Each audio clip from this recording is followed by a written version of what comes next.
ఏపీలో సైకో పాలనను అంతం చేసి స్వర్ణయుగాన్ని తీసుకొస్తామన్నారు చంద్రబాబు. సీఎం జగన్ మొదట ముద్దులు పెట్టి తర్వాత గుద్దులు గుద్దారన్నారు. జగన్ది రక్త చరిత్ర అని చంద్రబాబు చెప్పారు. జగనన్న వదిలిన బాణం ఇప్పుడు ఎక్కడుందన్నారు.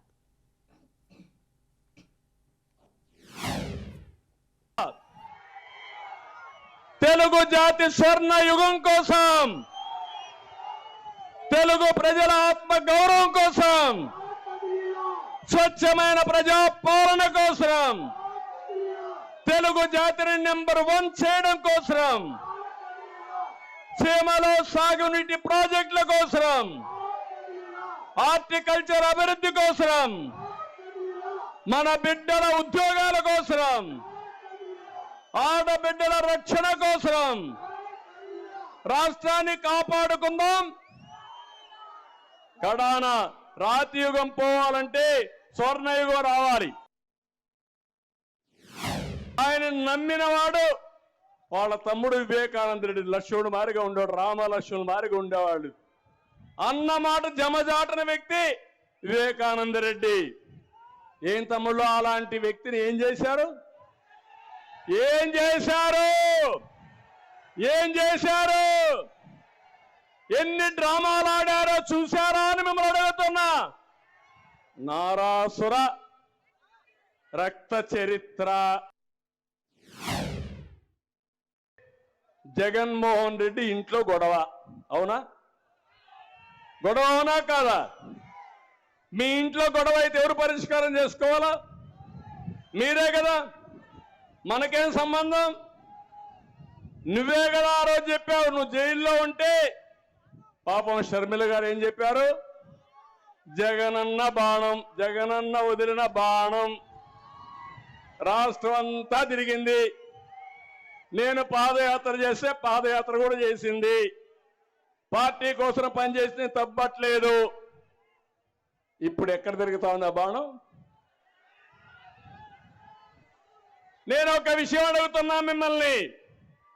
అన్న తమ్ముడు అనుబంధం ఎన్టీ రామారావు గారు సినిమాలు తీశారు, అవునా కాదా? భారతదేశంలో ప్రతి ఒక్క వ్యక్తి కూడా తల్లిదండ్రులు సంపాదించిన ఆస్తి ఒకే చెల్లుంటే ఆ చెల్లికి ముందు పెళ్లి చేసి ఆ అమ్మాయి బాగుండాలని కోరుకుని అవసరమైతే ఆస్తి కూడా అమ్మాయికి ఇచ్చి నేను కష్టపడతాను నా జీవితం కోసం ముందుకు పోతా, అవునా కాదా? ఇది మన సాంప్రదాయం, అవునా కాదా అని మిమ్మల్ని అడుగుతున్నా. ఆ అమ్మాయికి ఆస్తి మీరు గొడవ పడతారు, నేను వచ్చానని నా మీద పడతారు. నాకేం సంబంధం?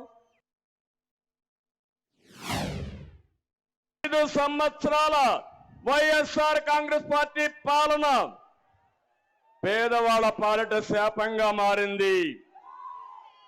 పేదలు నిరుపేదలుగా మారిపోయారు, యువత నిరుద్యోగులుగా మారిపోయారు.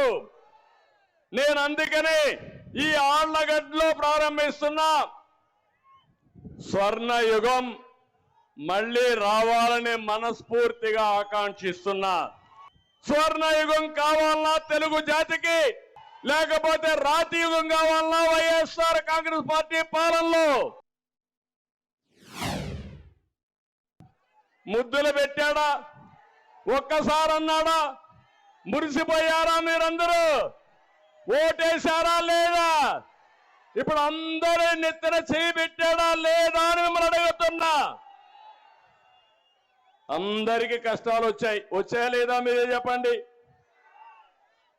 ప్రతి ఇంటికి, ప్రతి ఊరికి, ప్రతి ప్రాంతాన్ని నాశనం చేసిన చరిత్ర ఈ యొక్క సైకో జగన్మోహన్ రెడ్డి.